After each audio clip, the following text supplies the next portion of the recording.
Добър вечер на всички. Благодаря, че сте тук. Пред вас е Симфониета София.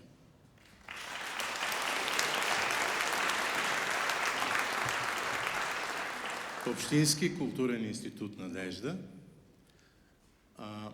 Аз бях представен от госпожа Цветелина Белева, на която наистина дължа този наистина невероятен за мен шанс да направим този концерт. Тази вечер ще чуете три основни части, като първата част е няколко пиеси, много кратки, симпатични, но не съвсем безобидни, защото всяка от тях е с по 3 действия и те са писани специално с цел евентуално да бъдат реализирани като филмова музика. Като първите 3 пиеси са от албум, който се нарича Градината на чудесата и се надявам, че с музиката ще успеем да изградим, да изрисуваме една картина приказна. Така че надявам се, че всички ще ви харесат. Първото произведение се нарича Танца на илюзиониста.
Следващата приказна пиеса се нарича Райската долина.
Третата пиеса се нарича Златното на метало.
Благодаря ви.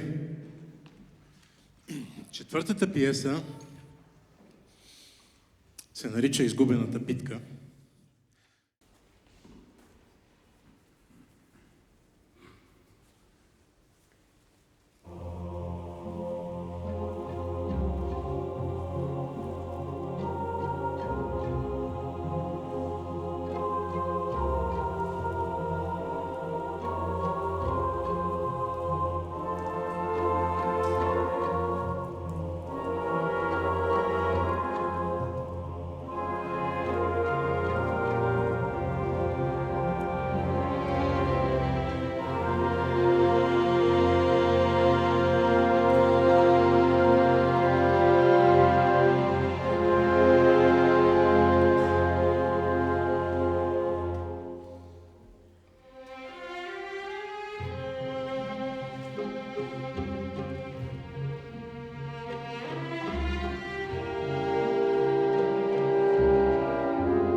Благодаря ви. До края на първо действие ще успеем да загасим и телефоните. Минаваме към нещо съвсем различно. Позволете ми да поканя на сцена трио Тринити и нашия солист Никола Здравков. Добър вечер, приятели.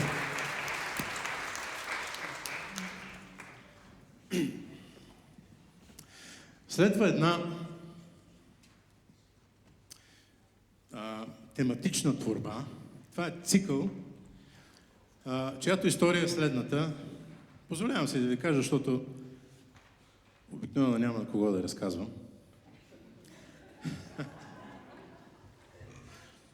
Преди няколко години спечелихме пролетния радиоконкурс. Аз и този младеж, аз с китара, той пееше. И от няколко десетки произведения, нашето произведение спечели най-голямата награда на радиото. И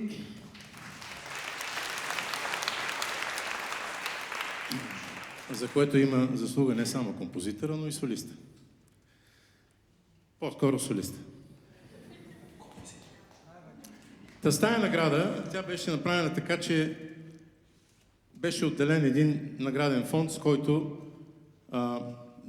победителя можеше да запише в Националното радио музика своя.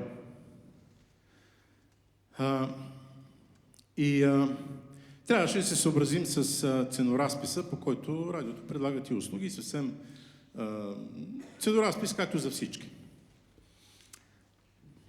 И аз, бидейки себе си, не исках да направя нещо, което да облагодетелства мен и групата ми, а исках да направя нещо, което прави един сериозен реверанс към фонда, който ни беше даден, защото това са публични пари. Тия неща се правят от таксите на нашия народ.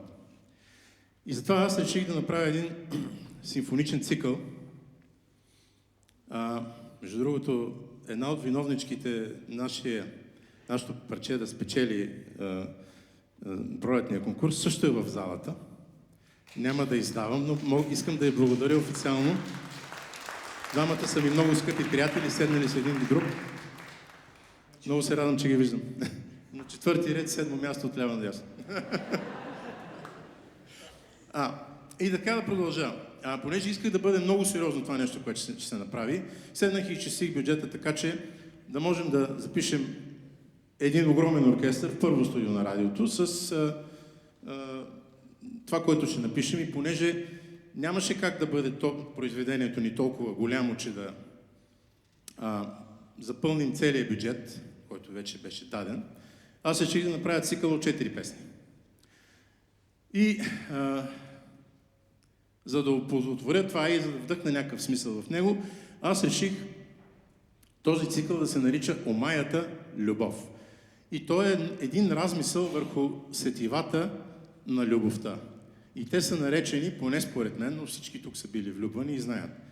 Първо е очи, защото те виждат обекта на нашето влюбване. След това е сърце, защото очите казват на сърцето веднага, че срещнах, видях обекта, в който ще се влюбя. След това идва разума, който се намеси и казва: чакайте малко сега тук, очи и сърце. Нека малко да помислим. Мисли се и най-накрая цикъл завършва с душа, която винаги остава тъжна и самотна най-накрая. Това е смисъла на този цикъл. Надявам се, че не е претенциозен. Той е закачлив, дори малко наивен. Моята кума е тук в залата, даже с нея, на нея съм и така, пробвал съм текстовете си върху нея. Тя не беше особено очарована, но аз веднага казах: виж, аз не съм Гьоте, това е поп-музика. Колкото и да е симфонична, тя си е поп-музика. И тогава минах, нали? Може би с добър 4. Но в крайна сметка, като вържим всичко това с музика, нещата се получават. Очи.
кажат на сърцето бързай.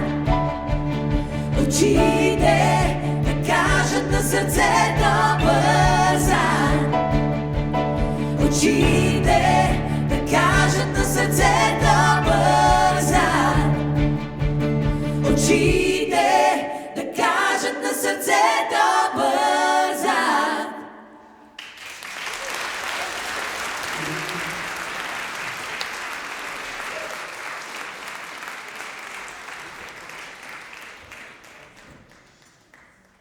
Следващата творба се казва Сърце. И очите са му казали. Да. Какво ще разберем сега?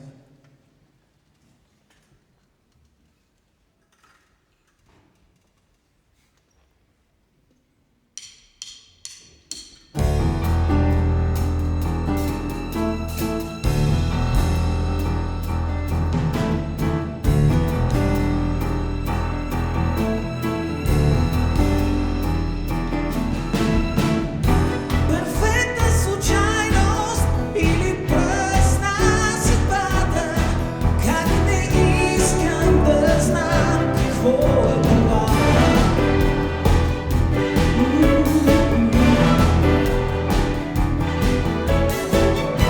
На мен не стига, че кръвта ми бушува и не мога да кажа не, да кажа не. Искам да кажа, не мога да кажа не. Свят суетен ражда сплетни слухове и мечти. Празни думи, клетви дори, а на мен ще ми се сляпо да вярвам в тях.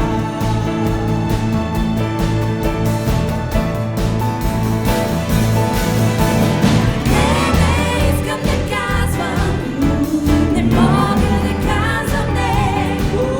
Не мога да казвам, не искам да казвам не. На мен не стига, че кръвта ми бушува, но сърцето зная, често ще сгреши.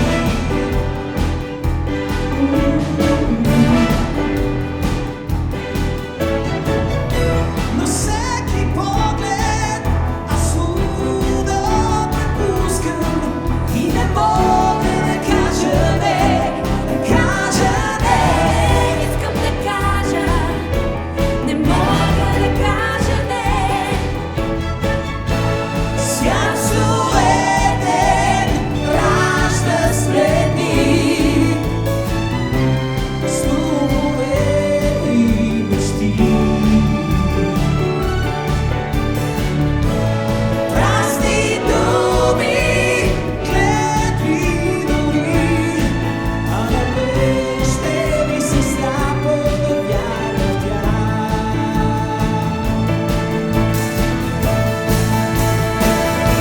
Да вярвам в тях.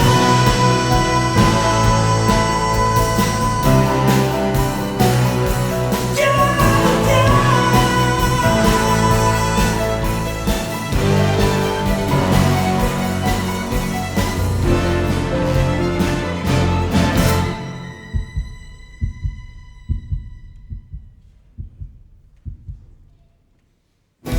Перфектна случайност или пръсна съдбата, аз не мога да кажа не, да кажа не. Искам да казвам, не мога да казвам не, да кажа не. Не мога да казвам, да кажа не. Искам да казвам не.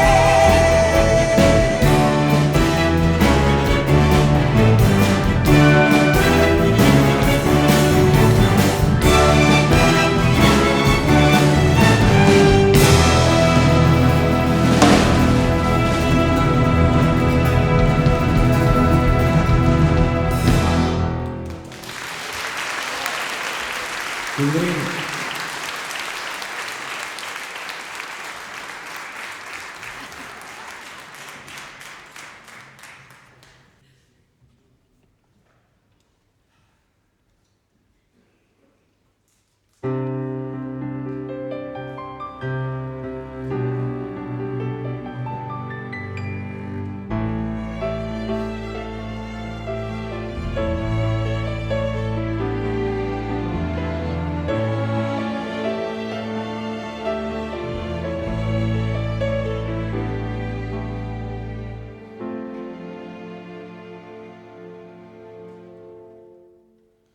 Спрете, нека малко поне замълчи и размислим какво става с вас. Невинна слабост или наивен дует, а клетвите и майните ни са искрени. Чуйте ме, всичко стига до клетвата душа.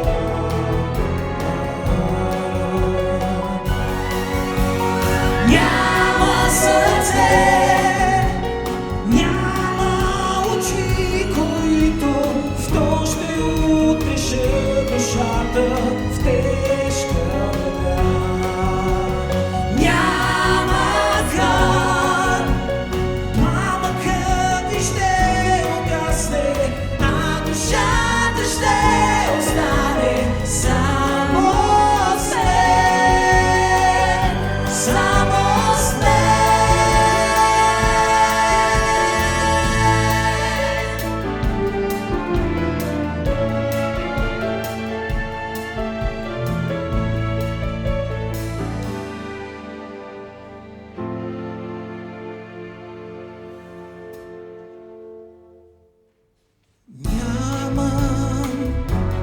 Нямам силата вас да вразумя.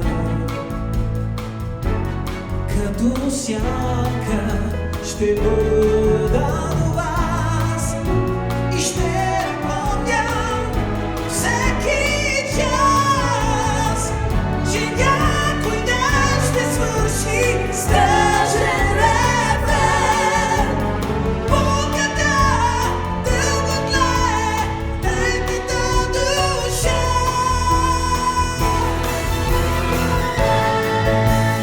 Там ще остане безброй години и ще боли.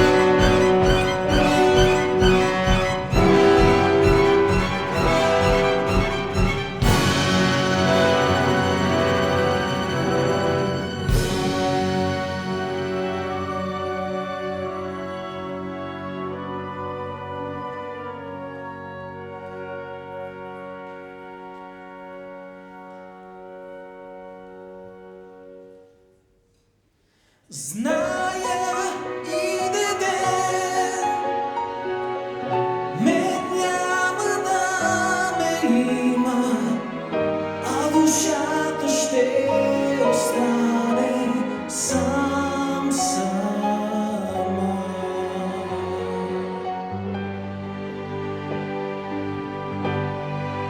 Остане пак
ми е, че съм вечно в беда и не виждам бял ден в тъмница зад захвърлени мечти. Сега стоя пред вас, последен страж, изкупваш чужди грехове. Аз без покой, надеждата пазят мен, че ще дочакам деня, в който в мен ще блесне светлина.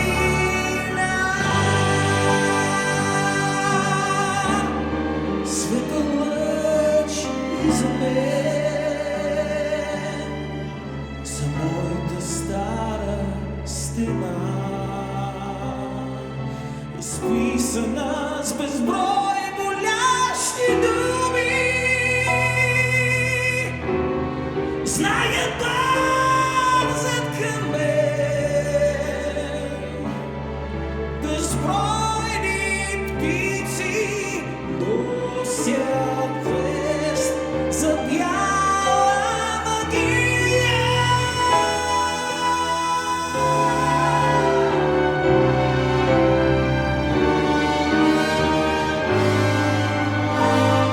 За нея аз без покой, надеждата пазят мен.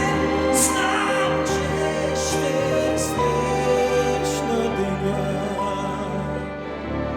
в който в мен ще блесне светлина.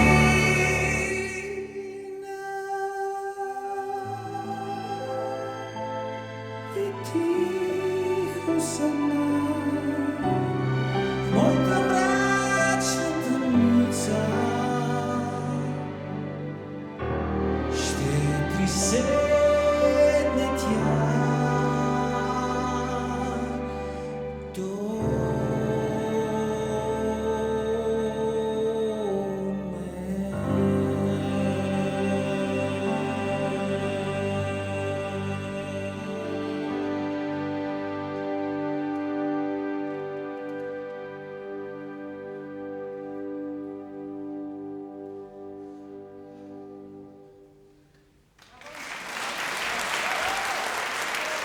Благодарим ви, скъпи гости.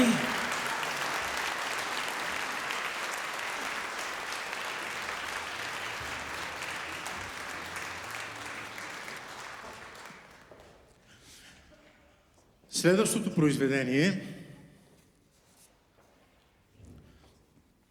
е писано за конкурс. И като се почне с това, обикновено тия произведения не са лесни за свирене. Но тук е момента да изкажа дълбоката си благодарност към този прекрасен оркестър с концертмайстор Любов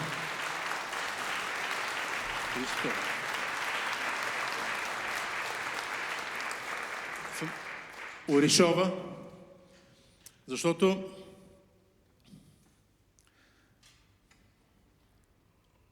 оркестър, който свири такава творба, между другото това не е премиерното изпълнение, премиерното изпълнение беше под маестро Свилен Симеонов, неговата палка.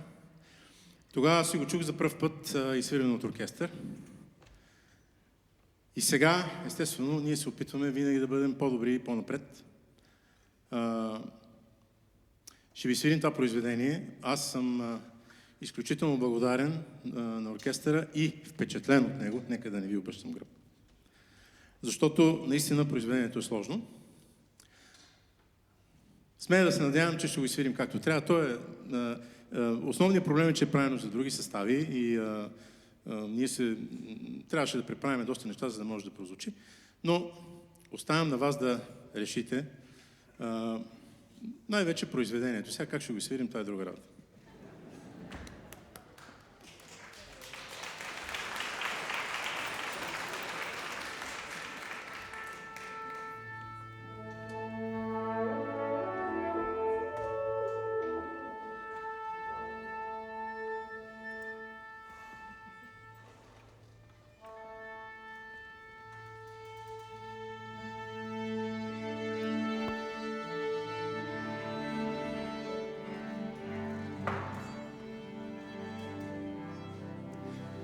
Някъде по средата на концерта усетих, че съм пред огледало и всички виждат израженията на лицето ми. Сега вече знам.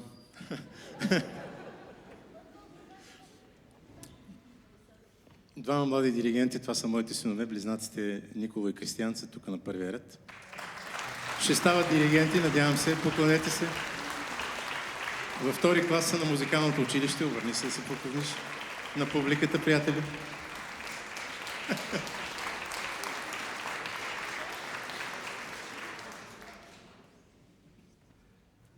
Произведението се нарича Българска сюита.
Искате ли да ви свирим още едно парче?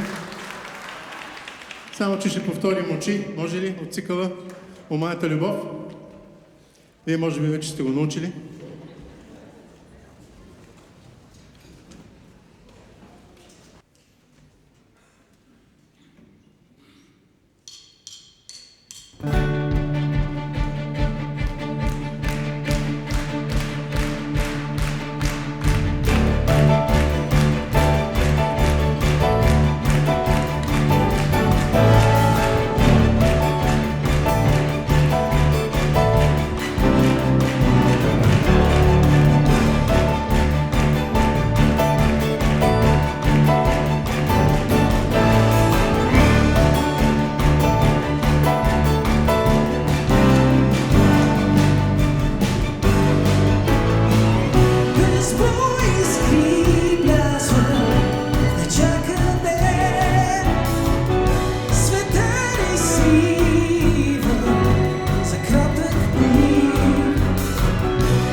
Дами и господа, Никола Здравков, вокална група Тринити, Симфонията София, Общински културен институт Надежда, Джаз формация София, още един път, Джаз формация София, защото ги забравих. И трети път. Джаз формация София. Дами и господа, маестро Николо Коце! Благодаря. Благодаря ви от сърце.